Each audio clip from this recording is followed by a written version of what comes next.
네, 오늘은 함께 나누실 말씀은 예수님의 일꾼되기라는 제목으로 함께 말씀을 나누겠습니다.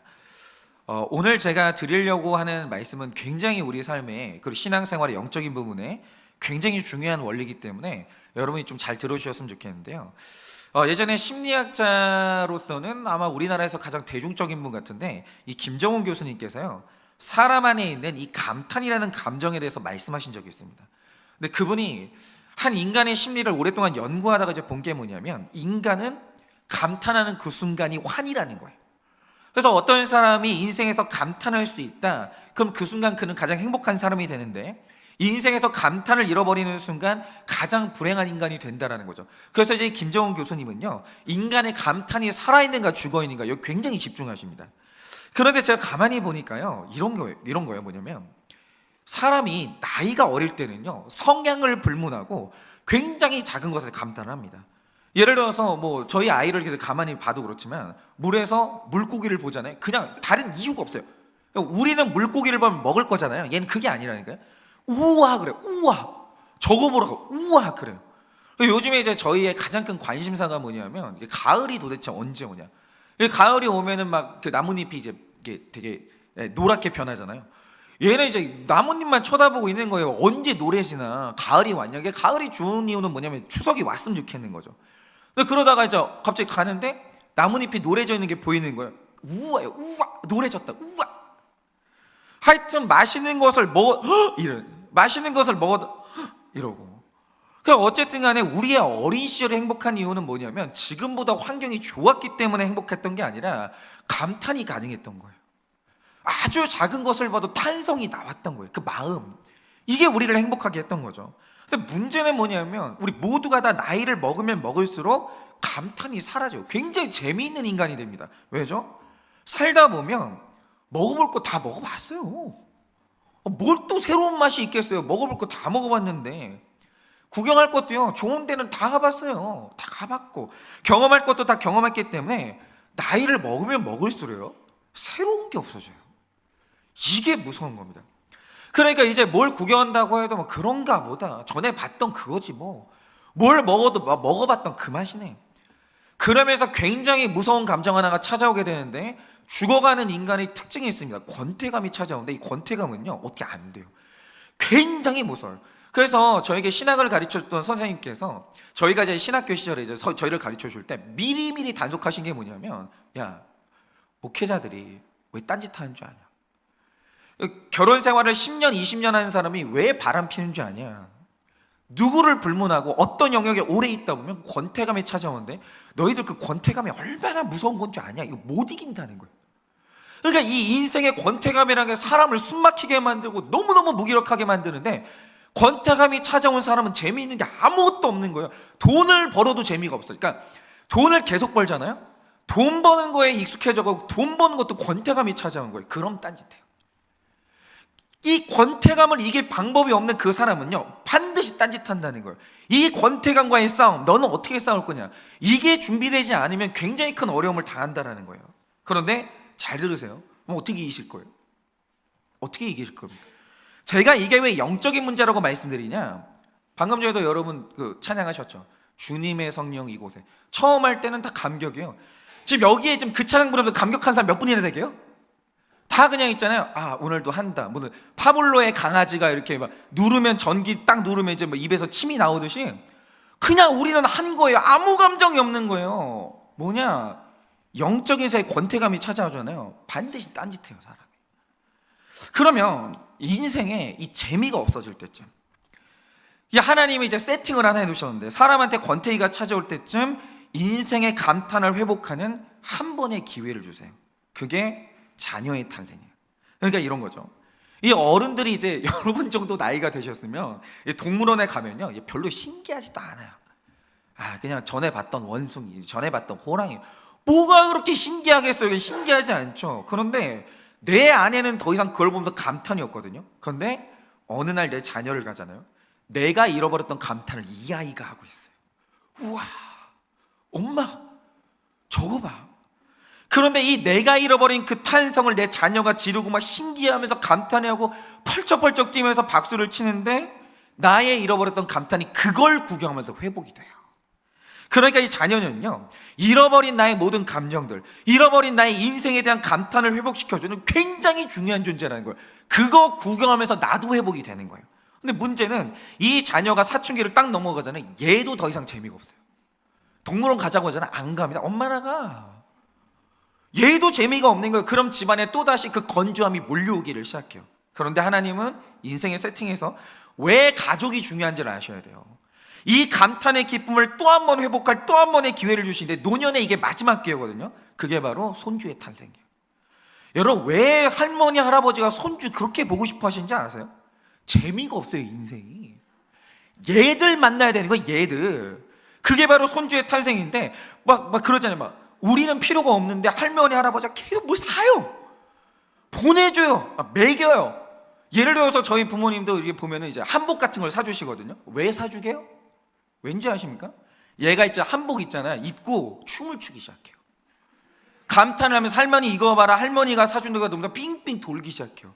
그러면서 얘가 막 큰절도 하고 그러면 하면 이제 할머니 할아버지 이렇게 춤추는 거 보면서 막 박수 치잖아요.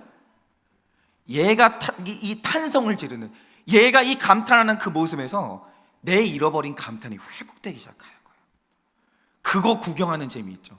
내가 남의 감탄을 구경할 그 감탄이 없는 인간은요, 반드시 인생이 몸이 건조해지게 돼 있어요. 그러니까 여러분, 인생의 세팅이 뭐냐면 사람이 자기의 행복을 아무리 추구해봤자 결국 그 마지막에 만나는 게 뭐냐? 그 권태감을 만나게 돼요. 그게 굉장히 당황스러운 거예요. 그래서 제가 어저께도 진짜 독일에서 의학 공부를 한다는 게 정말 힘들거든요. 그런데 이제 어떤 지체가 독일에서 열심히 진짜 한 6년을 죽을 만큼 공부를 해가지고 약사가 된 거예요. 근데 약사가 되는 순간 그렇게 화가 나더래요. 내가 이거 느끼려고 그 공부를 했나? 열심히 행복을 위해서 달려갔는데 굉장히 여러분이 생각하는 것보다 성공한 사람들이 허무함에 빠져요. 우울증에 걸려요. 왠지 아십니까? 그 끝에서 내가 꿈꿨던 성공을 딱 이루는 순간 허무해요. 권태감이 밀려온다는 거죠.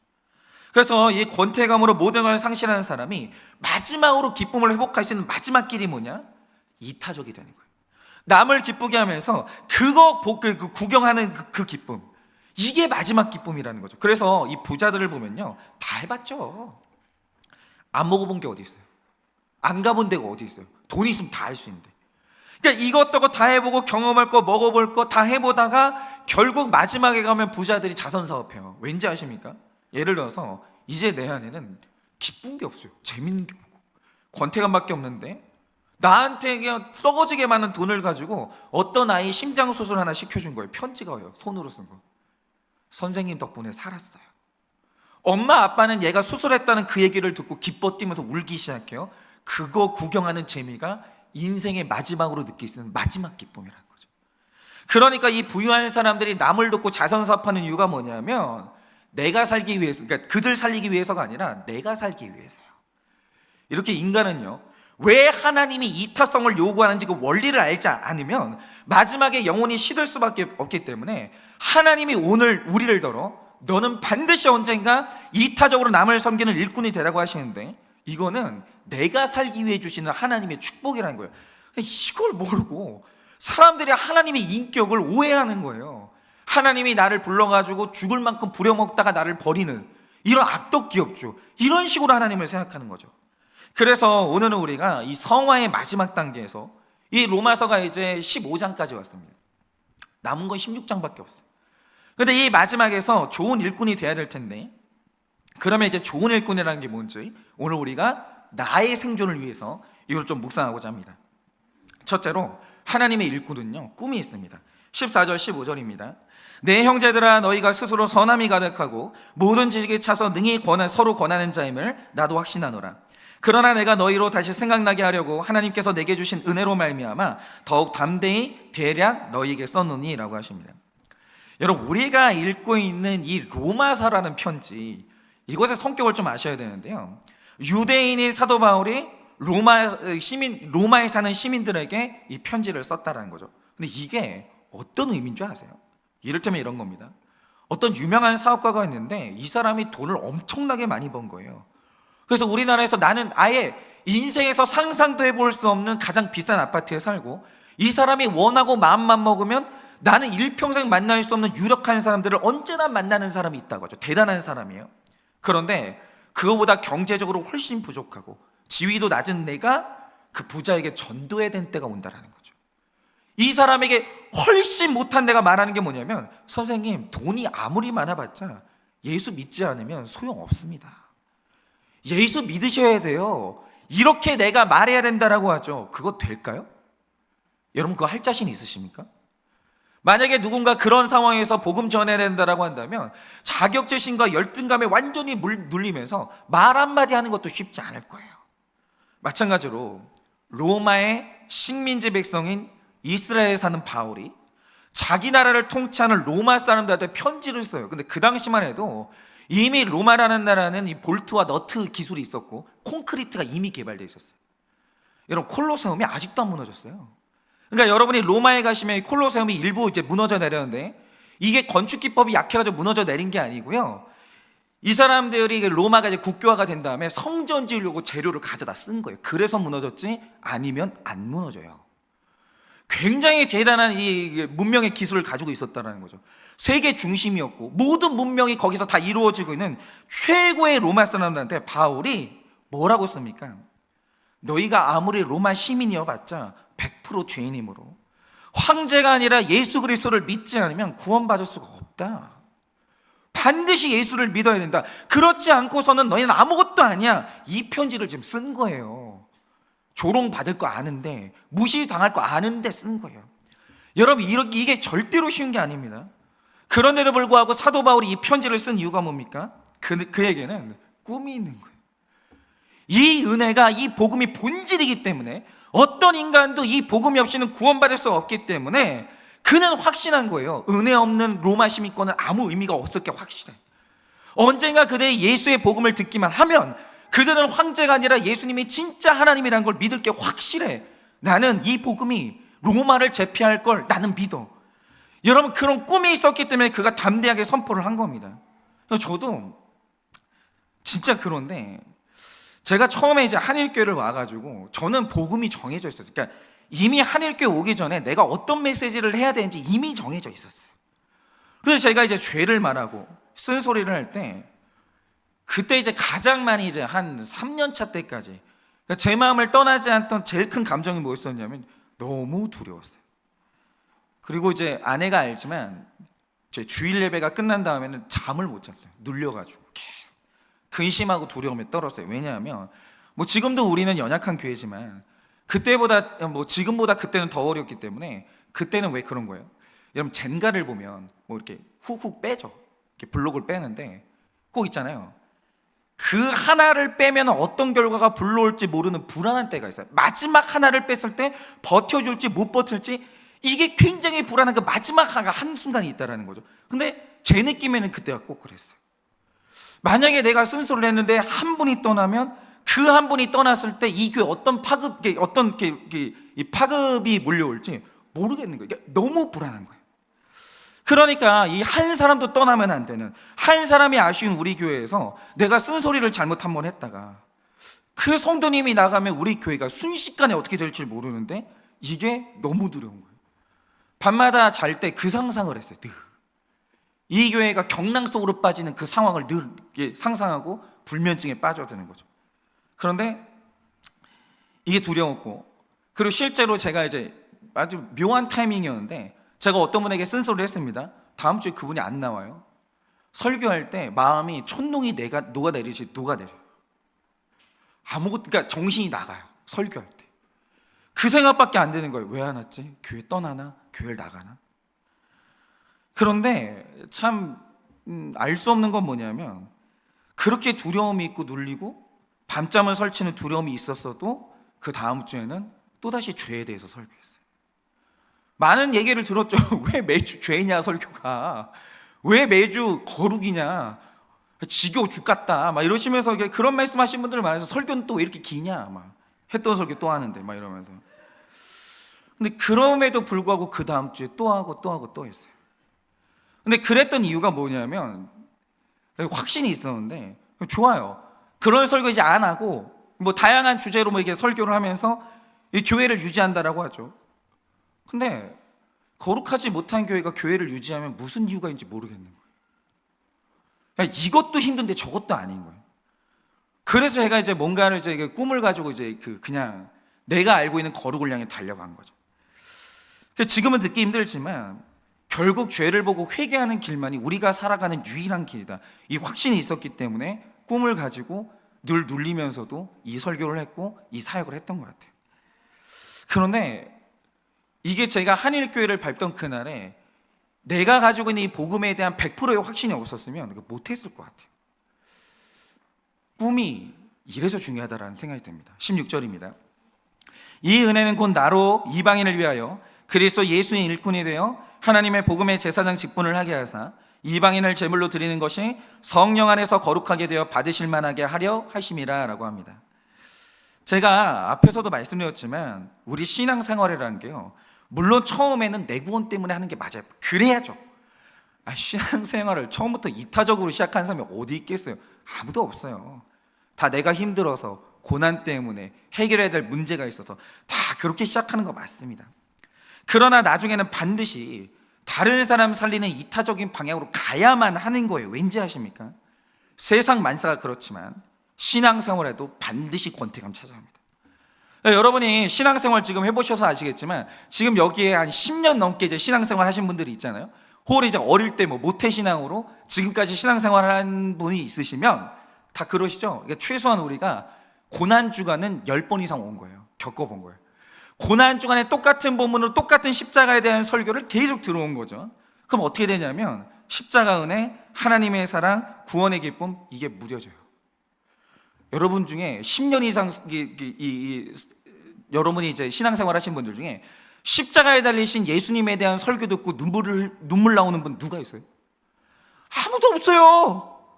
맞잖아요. 아무도 없어요. 어제 믿고 깨달은 사람이라 눈물이 펑펑 나는 거지. 10년 이상 듣잖아요. 그냥 달리셨나 보다. 어디에 달렸죠? 어디에 못이 박혔죠? 아팠겠다. 그 정도죠. 그러니까 어떤 목사님이 뭐라고 했냐면 어릴 때부터 너무 많이 듣다 보니까 이게 마음이 무뎌졌는데 목사가 됐잖아요. 그러면 연기로라도 좀 울어야 되는데 눈물이 안 나더라는 거예요. 그럼 어떻게 했냐면 기도하다가 어머니 돌아가시는 상상을 했대요. 너무 눈물이 안 나가지고. 아니 이렇게 된다니까. 이렇게 돼. 어쩔 수 없는 거예요. 여러분이 악해서 그런 게 아니라 어떤 그 무엇도, 심지어 복음도 권태감이 찾아와 이게 나를 울리지를 못하는 거예요. 이게 감격이 안 되는 거예요. 재미가 없어요. 이게 바로 우리 신앙생활이라는 거죠. 그래서 여러분 이 무서운 권태감이 몰려올 때 내 안에 복음의 기쁨이 살아있는 마지막 방법이 뭐냐? 불신자들은요 하나님 만나서 회개하고 구원의 확신을 얻으면 기뻐 펄쩍펄쩍 뛰는데 그게 내 안에 없는 탄성이라는 거죠. 그게 내 안에는 없는 감탄이에요. 그러므로 내가 한 사람 살려서 내게 없는 감탄을 구경하는 그 재미, 그 이타심, 그거라도 없으면 그 사람은 그 다음부터 딴짓하기 시작해요. 여러분 성도 중에 딴짓하는 사람 되게 많아요. 왠지 아십니까? 악해서 그런 게 아니에요. 신앙생활이 재미가 없는 거예요. 아무리 교회를 그렇잖아요. 솔직히 말해서 우리가 성경 66권을 날마다 큐티를 하고 있는데 이거 도대체 몇 번째 본 이야기냐고요. 근데 그런 분들이 있어요. 교회를 오래 다녀도 마치 성경의 내용을 전혀 몰랐다니 처음 보는 듯이 하는 사람들이 있어요. 근데 진짜 나 하나만 여쭤볼게요. 여러분 성경 안에 당나귀가 말을 하는 장면이 있다는 사실 아세요? 모르세요? 여러분들 아세요? 정말 난 지금 너무 슬픈데 저랑 엄청 가까운 데 있는 분이 웬만한 사람 다 알거든요. 그걸 보더니 깜짝 놀라는 거예요. 성경에 이런 내용이 있었냐고. 누구랑 말을 못하겠네 내가.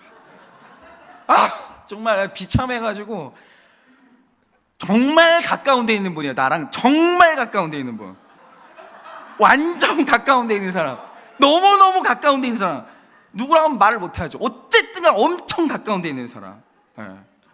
그런 분들이 간혹 있긴 하더라고요. 부끄러운 줄도 몰라. 남들도 다 모를 거래. 내가 모르는 거. 어쨌든 간에 이제 그런 분들도 있긴 한데 솔직히 그렇잖아요.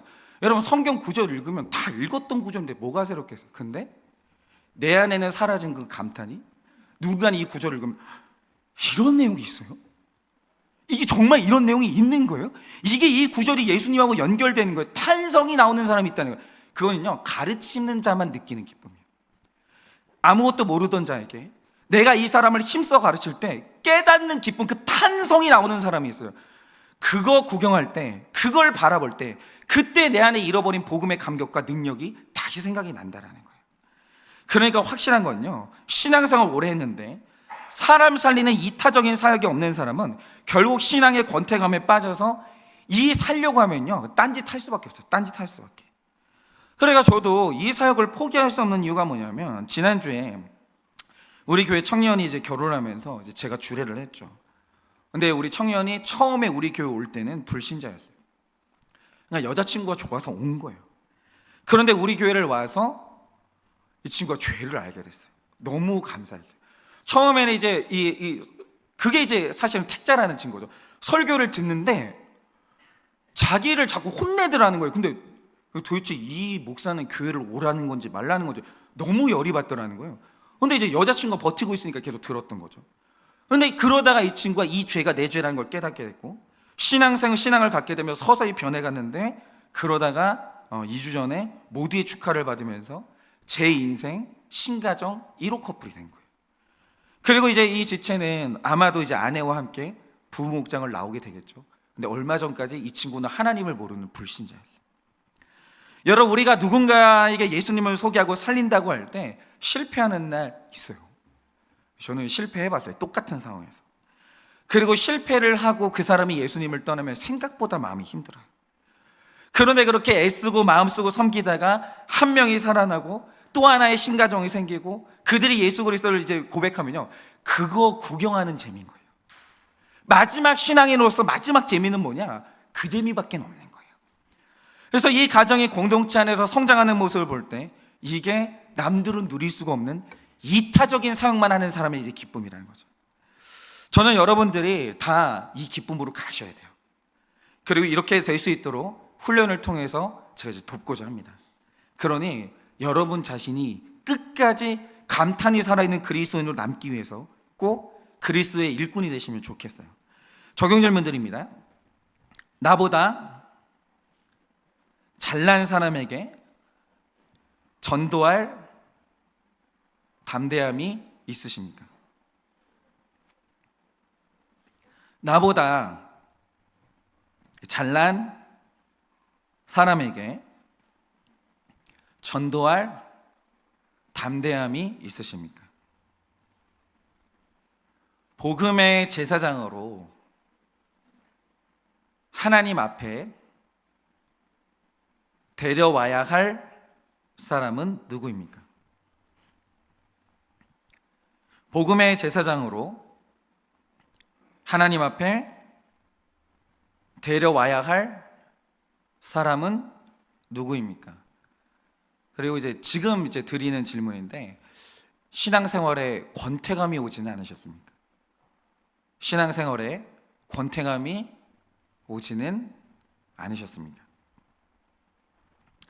둘째로 그리스도의 일꾼은요, 능력 있는 일꾼입니다. 17절 18절입니다. 그러므로 내가 그리스도 예수 안에서 하나님의 일에 대하여 자랑하는 것이 있거니와 그리스도께서 이방인들을 순종하게 하기 위하여 나를 통하여 역사하신 것 외에는 내가 감히 말하지 아니하노라. 그 일은 말과 행위로. 여기까지 하겠습니다. 여러분, 세상에서 가장 강한 능력이 뭘까? 이거는 수치가 있어요. 여러분, 세상에서 가장 강한 능력이 뭐냐라고 하면 이거 딱 객관적인 수치로 그리스도의 능력인데, 그러면 이 그리스도의 능력이 왜 가장 강력한 능력이 됩니까? 이거는 너무 입증이 됐는데요. 제가 예전에도 말씀드렸지만, 그러니까 광고 카피를 이제 만드는 생산하는 사람들이 좀 천재라고 생각해요.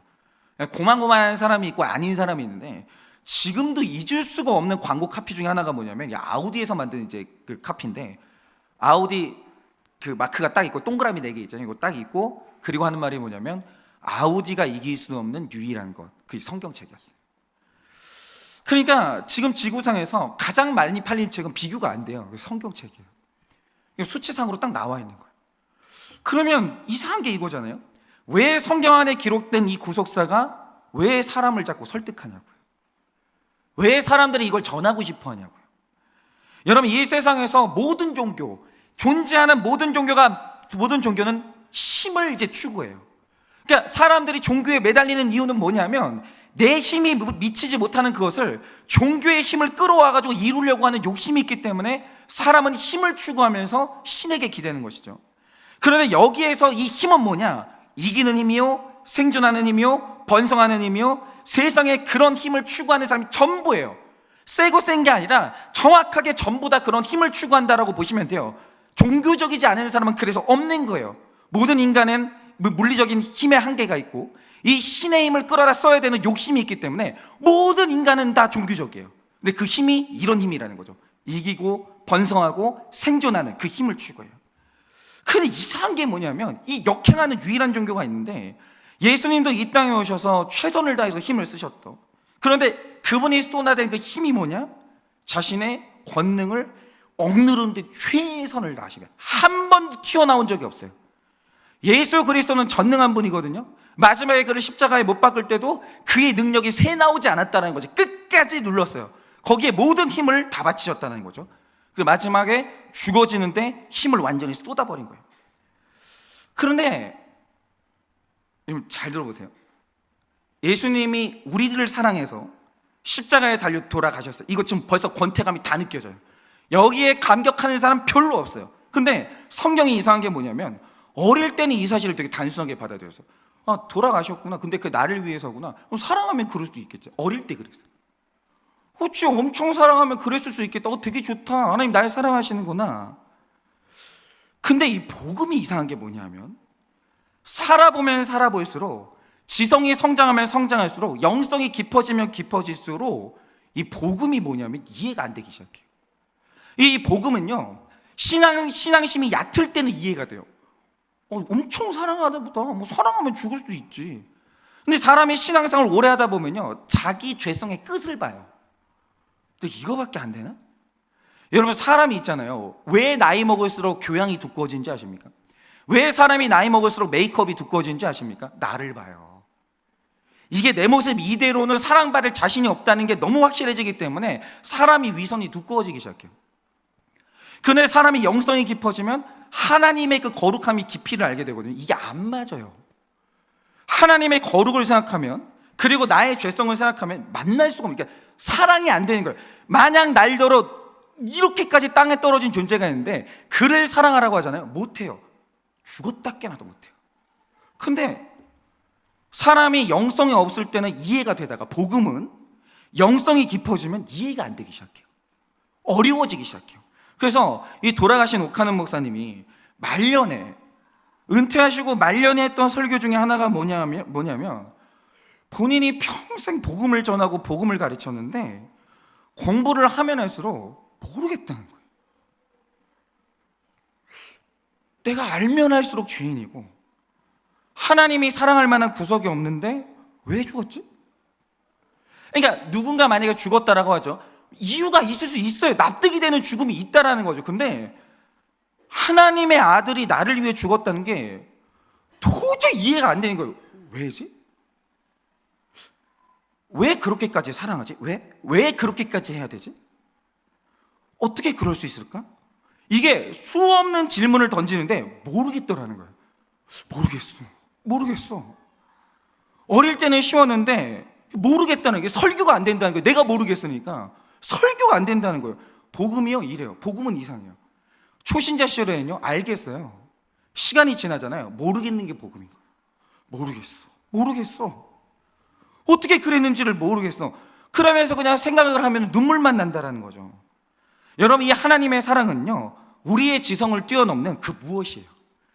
아예 우리가 하고 있는 사랑하고는 질이 완전히 다른 그 무엇인가라는 거죠. 하나님 안에만 있는 그 무엇이에요. 여러분 바로 이겁니다. 죽은 사람 살릴 수 있는 세상에서 가장 강력한 힘이 뭐냐? 그건 사랑이 아니에요. 죽음이 이 세상의 사랑의 개념을 뛰어넘는 그 무엇이에요. 죽음은. 여러분 이 세상에서 가장 강력한 힘은 빈틈없는 논리가 아니에요. 사람 기죽이는 학벌이나 지위가 아닙니다. 입 벌어지게 만드는 재산이 아니에요. 그건 다 사람한테 열등감 주는 거예요. 그걸로 무슨 사람을 살려요? 그러지 못할 때 너무 많아요. 여러분 이 세상에서 죽은 사람 살리는 가장 강력한 힘이 뭐냐? 죽어주는 거예요. 그거는 못 잊어요. 그걸 이길 수 있는 힘은 없는 거예요. 사람 살리기 위해 내가 한 번씩 죽을 때마다 한 사람이 살아나는데 이건 신비의 영역인 거예요. 죽음은 그걸 하는 힘이 있는 거죠. 그러니까 저는 이제 그런 것 같아요. 아버지의 목회를 보면서 어릴 때부터 목회자 사회에 이제 관심이 많았거든요. 저도 그렇고. 근데 저 자신을 보고 목사님들, 선배 목사님들의 이제 교회 역사를 쭉 보면서 어떤 결론이 난 게 있어요. 그게 뭐냐면 대단한 행정가 있었어요. 목사님들 중에 한 10,000명, 20,000명을 움직이고 막 40만 명까지 70만 명까지 움직이는 조용계 목사님 같은 엄청난 리더십들이 있었죠. 병을 고치는 사람도 되게 많았어요. 한국 교회에. 앞일을 예언하는 사람도 굉장히 많았습니다. 근데 그건 능력이 아니었어요. 끝내 죽어지지 않으니까 그냥 허물어지더라고요. 죽어지는 거, 그게 마지막 능력의 방점이라는 거죠. 19절에서 21절입니다. 표적과 기사의 능력으로, 성령의 능력으로 이루어졌으며 그리하여 내가 예루살렘으로부터 두루 행하여 일루리곤까지 그리스도의 복음을 편만하게 전하였노라. 또 내가 그리스도의 이름을 부르는 곳에는 복음을 전하지 않기를 힘썼노니 이는 남의 터 위에 건축하지 아니함이라. 기록된 바 주의 소식을 받지 못한 자들이 볼 것이요 듣지 못한 자들이 깨달으리라 함과 같으니라 라고 합니다. 그러니까 여러분 이런 거예요. 제가 지금 이제 그리스도의 일꾼은 능력이 있는 사람이라고 했는데 최고의 능력이 뭐겠습니까? 죽는 거예요. 못 죽으면 능력은 아니에요. 그러면 그 다음에 이제 그 강력한 능력이 뭔가, 이게 이제 중요한 건데, 말씀을 보면 바울이 예루살렘으로부터 시작해서 일루리곤까지 복음을 전했다고 해요. 근데 이 말씀에 나오는 일루리곤은 예루살렘에서 땅끝이라고 할 수 있는 지금의 유고슬라비아 지역이거든요. 그런데 이렇게 땅끝까지 복음을 전하면서 바울의 원칙이 하나 있었는데, 그리스도의 이름을 이미 부르고 있는 곳, 거기엔 내가 복음을 전할 필요가 없고 오직 주의 소식을 받지 못한 자들에게 내가 복음을 전한다, 이거예요. 근데 중요한 게 이거죠. 이렇게 이거를 그냥 문자적으로 보면 바울의 행보가 이해가 안 되는 거예요. 여러분, 주의 소식을 받지 못하는 사람이 누구예요? 이게 바울의 이 행적을 보다 보면 깜짝 놀라는 게 있는데, 물론 첫 번째 대상은 예수님 모르는 불신자죠. 우리는 눈만 뜨면요, 불신자에게 전도할 타이밍만 봐야 되는 거예요. 그런데 제가 이번 주에도 어떤 손님을 만나서 같이 이제 대화를 했는데, 제가 이제 그 대화를 하면서도 그랬고, 주의 소식을 듣지 못한 최고의 불신자가 있었는데 그 중에 한 명이 누구냐라고 하면 38살 전까지 저였어요. 저희가 지금에 와서 깨닫는 게 뭐냐면 복음을 몰랐어요. 그러니까 복음의 시작은 내가 죄인인 걸, 그러니까 로마서의 논리적 순서를 보시라 이거죠. 복음이 시작되려면 죄인인 걸 알아야 돼요. 그 지식이 출발되지 않으면 복음에 접근을 못하는 거예요. 그런데 제가 내가 죄인인 걸 몰랐어요. 정말 몰랐어요. 그러니까 예수님을 몰랐어요. 그런데 그런 식으로 제가 살아왔던 제가 놀라운 사실이 뭐냐? 그때 제가 목사였어요. 내가 죄인인 걸 몰랐는데 내가 목사였고 이미 저는 18년째 사역을 하고 있는 중이었어요. 그러니까 모태신앙인이자 목사였던 제가 불신자였는데 교회 안에 교회 다니는 불신자가 없겠냐고요. 여러분, 지금 모태신앙인으로 교회를 다녀도 아직도 죄가 뭔지도 모르고 성경이 말하는 그 죄인이 나인 줄 모르는 사람이 너무 많아요. 성경 말씀이요, 내 이야기인 줄 모르는 사람이 너무 많고, 원래 성경 말씀을 보면 눈물이 나면서 회개가 나와야 되는데 성경 말씀 보면 화가 나는 사람이 있어요. 아니, 분명히 말씀에 이렇게 나와 있는데 저는 그랬어요. 우리 아버지는 왜 이렇게 살지? 왜 우리 어머니는 그따위로 살지? 왜 우리 할머니는 성경을 그렇게 읽는데 왜 그따위지? 그러니까 말씀은 보면 볼수록 누군가가 보이고 화가 나는 거예요. 제가 그랬어요. 그러니까 여러분, 이게 있잖아요, 불신자 있잖아요. 진짜 예수님을 모르는 불신자는 변화가 쉬워요. 근데 그 불신자는 될 것도 아니고, 세상에서 변화시키기 제일 힘든 불신자가 누군지 아십니까? 교회 다니는 불신자. 이거는 될 것도 아니에요. 정말 어려워요. 그러니까 그 증거가 뭐냐? 사도 바울이 어디를 가서 선교하든지 가장 먼저 복음을 전한 대상이 있는데, 회당에 가서 유대인들한테 복음을 전했는데, 그럼 회당에 가면 유대인들이 뭐 있냐? 모세오경을 읽고 있었다는 거죠. 이 말 뜻이 뭐냐? 회당 안에 모세오경을 읽고 있는 불신자가 있어요. 이게 무서운 거예요. 그런데 이 진짜 불신자들은요, 그러니까 예수님을 안 만나봤던 불신자들은요, 자기가 불신자인 걸 알아요. 맞아요, 저는 안 믿어요. 알아요. 훨씬 쉽다니까 이 사람들이. 근데 교회 다니는 불신자들은요, 예수 믿으러 가잖아요, 기분 나빠요. 회개하라고 하면 이미 나는 회개를 했다고 해요. 이게 무서워요. 이거 깨는 게 정말 어렵다는 거죠. 그건 복음밖에 없는 거예요. 그러니까 이 능력의 일꾼이라는 게 뭡니까? 당연히 불신자에게 복음을 전해야 되는 담대함도 있어야 되지만 교회에 다니는 불신자에게 복음을 전할 수 있는데 그것까지 깰 수 있어야 그게 복음이라는 거죠. 근데 우리가 그걸 못 깨요. 밖에 있는 불신자는 깨거든요. 교회 다니면서 성경 있는 불신자는 깰 방법이 없는 거예요. 근데 진짜 말씀은 이게 깨져야 되는 거죠. 그러니까 마지막에는요, 누구라도 할 거 없어요. 목사든 뭐든 뭐 장로님이든 권사님이든 누구나 할 것 없이 회개할 수 없으면 그거는 아무것도 아닌 거예요. 회개가 나와야 되는 거예요. 신학 공부한 불신자는요, 방법이 없어요. 목사 안수받은 불신자를 여러분 변화시키는 게 가능할 것 같습니까? 정말 어렵다라는 거예요. 이게 깨질 수 있어야 되는 거예요. 이게 뚫고 들어갈 수 있어야 되는 거예요. 적용 질문드립니다. 여러분에게는 죽을 수 있는 능력이 있습니까? 여러분에게는 죽을 수 있는 능력이 있습니까? 여러분 자신이 교회 다니는 불신자는 아닙니까? 여러분 자신이 교회 다니는 불신자는 아닙니까? 내 주변에 살려야 하는 불신자는 누구입니까? 내 주변에 살려야 하는 불신자는 누굽니까?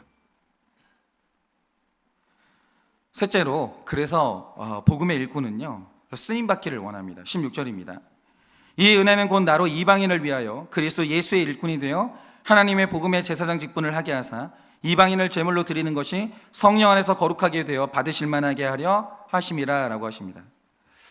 제가 이제 얼마 전에 어떤 지체랑 이제 대화를 하는데 지금 생각해도 너무 재미있는 이야기를 들은 거예요. 그게 뭐냐면 이 지체가 이제 저한테 그런 말을 하는 거죠. 본인이 이제 한동안 목사님을 쭉 지켜봤다는 거예요. 근데 신기한 게 목사님 원래 인간 됨됨이보다 하나님이 목사님을 좀 더 크게 쓰신 게 보인다는 거예요. 이거는 매기는 거죠. 네. 근데 이제 그 말을 듣는 순간 그게 너무 재밌고 웃기는 거예요. 아내랑 집에 와가지고 한참 그 얘기하면서 재밌게 웃었어요. 근데 그 말이 왜 재밌었는지 아십니까? 저는 그걸 나만 알고 있는 줄 알았거든요. 그러니까 제가 이렇게 너무 요즘에 사실 그런 것 같아요. 저는 한일교회 와서 대박이 났어요, 인생이. 그러니까 제가 요즘 이렇게 진짜 황송한 게 뭐냐면 지난주에 제가 이제 인터넷 서칭을 하다가 제 설교를 들어주시는 선생님 카페를 알게 됐다고 했지 않습니까? 근데 그 카페 회원 선생님 중에 한 분이 설교를 들으신 거예요. 그래서 댓글을 또 달아주신 거죠. 그리고 이제 그 본인 카페에다가 한일교회 우리 설교가 나왔어요 이러면서 이제 또 이 영상을 올려주신 거죠. 그래가지고 진짜 선생님들한테 이렇게 카톡으로 연락도 오고 그 다음에 이제 댓글로 서로 교제를 나누게 됐어요. 근데 저는 이게 얼마나 황송한 일인 줄 알아요. 왜냐하면 저는 일해본 적이 없어요. 제가 만약에 늘 이러고 살았으면 당연한 일이 되겠는데 저는요 일해본 적이 없어요. 이게 얼마나 신기한 일인지 저는 알아요. 왜냐하면 제가 예전 같으면 완전히 제 착각에 빠져가지고 나 좀 설교 좀 하나 보다 뭐 이랬겠죠. 그런데 제가 이제 다른 건 못해도 이제 큐티를 하게 되면서 제 주제 파악은 좀 하게 됐거든요. 다른 건 정말 모르겠는데. 그래서 제가 제 현실은 직면을 합니다. 그래서 지금 이런 교제가 있는 것도 이유는 알 수 없어요. 이유는 알 수 없지만 그냥 하나님이 뜻 가운데서 잠깐 일어나는 일인데, 근데 제가 아는 게 있어요. 그게 뭐냐면 만약 하나님께서 현성아 너는 오늘까지야, 내가 태초부터 계획을 할 때, 구원을 계획할 때 너를 쓰기로 한 날이 오늘까지였어. 내가 잠깐 너한테 줬던 은혜랑 은사를 내가 다른 사람한테 이제 줘야 되겠어 라고 하면서 거두어 가시면 이제 제 인생에 남는 게 아무것도 없다는 걸 제가 알아요. 왜냐하면 저는 그 삶을 살면서 하나님이 제 은사와 저에게 주셨던 은혜를 거두어 가신 적이 있었거든요. 근데 하나님의 은혜가 없는 제가 어떤 모습인지 너무 잘 알아요. 저는요, 기본적인 것도 안 되는 사람이더라고요. 그러니까 지금도 사역을 한다는 건 나의 본체보다 거대한 하나님의 은혜로 지탱되고 있다는 걸 너무 잘 알고 있는데, 근데 이거를 저랑 제 아내만 아는 줄 알았거든요. 제 아내는 너무 알죠. 늘 저를 이름을 안 불러요. 인간아라고 부르죠. 어쨌든 간에. 그래서 이제 저랑 제 아내만 알고 있는 비밀이라고 생각했는데 이제 그 지체가 안다고 하니까 다 알고 있었겠구나. 다 우리 교회 성도님들은 알고 있었는데 모른 척 했겠구나. 이제 그걸 알게 되니까 마음이 더 편해지더라고요. 근데 이제 그런 거죠. 뭐냐면 다 보실 거 아니에요. 저 사람은 진짜 뭐 별거 없는데 그래도 강단에서 설교는 하는구나. 그런 거 보니까 하나님이 살아계시기는 한가 보다. 이 생각을 하고 계셨을 테니까. 근데 저는 이게 너무 중요하다고 생각하는 게 뭐냐면, 이 사도 바울의 글을 보면요, 16절에 나로 이방인을 위하여 예수의 일꾼이 되어 라고 했고, 17절을 보면 내가 그리스도 예수 안에서, 18절에 나로 말미암아, 19절에 내가 예루살렘으로부터 두루 행하여, 이런 식으로 내가라는 말이 계속 나오는데 이 내가 뭐냐라는 거예요. 로마서는 이걸 봐야 되는 거예요. 사도 바울이 말하는 내가 누구냐라는 거죠. 여기서 사도 바울이 내가라고 할 때 나 아니면 하나님이 쓸 사람이 없다, 이런 자의식이 아닌 거예요. 사도 바울 안에는요, 나르시시즘이 1도 없어요. 이걸 한 말이 아니라 사도 바울이 말하는 나는 그리스도인을 핍박했던 나고, 스데반 집사님의 죽음의 피가 내 손에 있어요. 스데반 집사님 돌아가실 때 그 앞에서 그 버티고 있었던 사람이 자기라는 거예요. 그러니까 사도 바울의 손에는요, 피가 묻어 있는 사람이에요.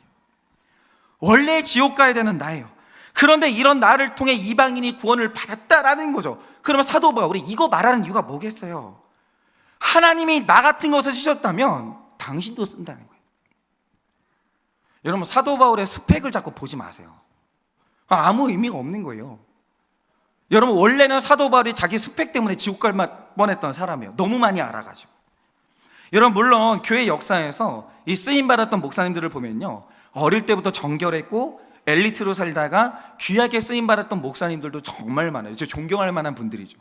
그분들이 대학교 신학교의 총장이 됐고 성경의 비밀을 밝혀냈고 그 언어적인 능력으로 굉장히 많은 일들을 하셨어요. 맞아요. 그런 엘리트들이 하나님께 쓰임받는 건 맞아요. 그런데 하나님의 이 쓰임은요, 대중이 없는 거예요. 어떤 때는 농부가 부흥의 불을 붙이기도 했고, 초등학교도 안 나온 목사님이 당대에 굉장히 많은 사람을 전도했던 목사님이 됐고, 그분이 신학교도 세웠어요. 그리고 또 어떤 목사님은 전직 야구 선수였는데 은혜 받아가지고 교육을 조금 받고 목회자가 되는데 말을 더듬어요. 설교를 너무 못하는 거예요. 지금도 있잖아요, 음성 설교가 있는데 뭔 얘기를 하는지 몰라요. 드드드드드 이렇게 막 말을 더듬으니까. 이게 얼마나 웃기는지, 기자들이 이 목사님을 조롱한다고 이제 기사를 쓰기 위해서 갔어요. 그 목사님이 얼마나 엉터리 설교를 하는지 소개하기 위해서 설교를 적다가 변화돼가지고 기자가 목회자가 됐어요. 하나님의 나라는 이런 거예요. 하나님의 나라는요, 이런 거예요. 여러분이 이제 민수기 큐티를 해보셔서 아시겠지만 모세가요, 우리 모세 선생님이 꼭 나 같아요. 아니, 그 연세에 기운도 없으실 텐데 말년에 또 구스 여자를 취하네. 또 연애 감정이 남아 있으셔가지고, 우리 모세 선생님이 인간적인 분이에요. 얼마나 이 여자를 좋아하시는지. 그러니까 이제 그걸 보고 그냥 미리암하고 아론이 기회만 보고 있었던 거죠. 저거 아무것도 아닌데, 저 나도 할 수 있을 것 같은데. 기회만 보고 있다가 모세가 넘어지니까 비방을 시작해요. 하나님이 너하고만 얘기했냐? 하나님이 너하고만 만났냐? 나랑도 했다. 그러면서 이제 모세를 끌어내리려고 하거든요. 근데 하나님이요, 그 모세를 쓰시는 거예요. 모세가 잘나서 쓰실까요? 모세가 대단해서 쓰실까요? 아니에요. 이유는 없어요. 이유는 몰라요. 그냥 하나님이 선택했고 그를 세웠고 그는 하나님의 은혜로 일하는 거예요. 그러므로 누구나 해요. 누구나. 그리스도 안에서 하나님이 택해서 쓰임받지 못할 사람은 아무도 없는 거예요. 그래서 누구나 그리스도의 일꾼이 될 수 있는데, 지금 이 신약 시대의 사명은 뭐냐? 그냥 내라고 하면 되는 거예요. 누구든지 내라고 하면 되는 거예요. 하나님이 부르실 때 내라고 하면 되는 거예요. 그러니 여러분, 구원받은 우리는요, 하나님의 일꾼이 반드시 돼야 돼요. 왜냐? 여러분, 우리가 이제 언젠간 여러분에게 이미 권태감이 찾아온 분이 있고 반드시 권태감 찾아옵니다. 그 권태감 이길 수 있는 사람 아무도 없어요. 그런데 이 권태감을 깨는 유일한 하나님의 열쇠가 뭐냐? 그게 바로 이타적인 사역이에요. 그거 말고는 인생의 권태감도 영적인 권태감도 깰 방법이 없는 거예요. 여러분이 다 하나님의 일꾼이 되어서 영혼구원의 열매를 맺으시고 이제 내 안에 없는 이 감탄이 다른 사람의 감탄을 통해서 회복되는 여러분 되시기를 예수님의 이름으로 축원을 드립니다. 찬양팀 나와주시고 적용 질문 드립니다. 세상에 일꾼이었던 나를 그리스도의 일꾼으로 부르심에 감사하십니까? 세상에 일꾼이었던 나를 그리스도의 일꾼으로 부르심에 감사하십니까? 주님께 쓰임 받고 싶은 소원이 있으십니까? 주님께 쓰임 받고 싶은 소원이 있으십니까? 가진 게 없어도 하나님이 쓰시면 할 수 있다는 것을 믿으십니까? 가진 게 없어도 하나님이 쓰시면 할 수 있다는 것을 믿으십니까? 이 시간에 우리 다 같이